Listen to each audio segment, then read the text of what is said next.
Il me fallut longtemps pour comprendre d'où il venait. Le petit prince, qui me posait beaucoup de questions, ne semblait jamais entendre les miennes. Ce sont des mots prononcés par hasard qui, peu à peu, m'ont tout révélé. Ainsi, quand il aperçut pour la première fois mon avion, je ne dessinerai pas mon avion, c'est un dessin beaucoup trop compliqué pour moi. Il me demanda: « Qu'est-ce que c'est que cette chose-là » ?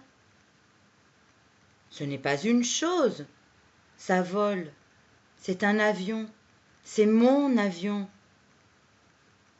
Et j'étais fière de lui apprendre que je volais. Alors il s'écria: « Comment ? Tu es tombé du ciel ?» ?»« Oui, fis-je modestement. »« Ah, ça c'est drôle !» Et le petit prince eut un très joli éclat de rire qui m'irrita beaucoup. Je désire que l'on prenne mes malheurs au sérieux. Puis il ajouta: « Alors toi aussi tu viens du ciel. De quelle planète es-tu » ? J'entrevis aussitôt une lueur dans le mystère de sa présence, et j'interrogeai brusquement: « Tu viens donc d'une autre planète ?» Mais il ne me répondit pas. Il hochait la tête doucement tout en regardant mon avion. « C'est vrai que là-dessus, tu ne peux pas venir de bien loin. »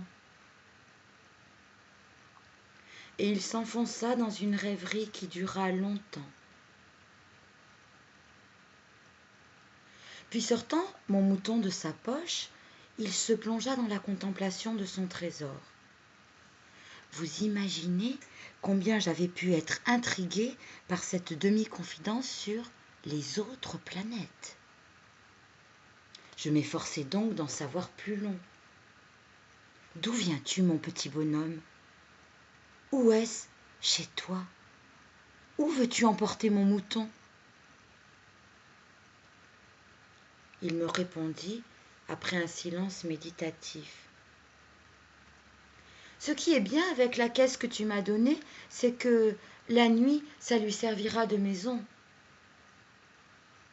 Bien sûr, et si tu es gentil, je te donnerai aussi une corde pour l'attacher pendant le jour, et un piquet. La proposition parut choquer le petit prince. L'attacher ? Quelle drôle d'idée ! Mais si tu ne l'attaches pas, il ira n'importe où et il se perdra. Et mon ami eut un nouvel éclat de rire. Mais où veux-tu qu'il aille ? N'importe où, droit devant lui.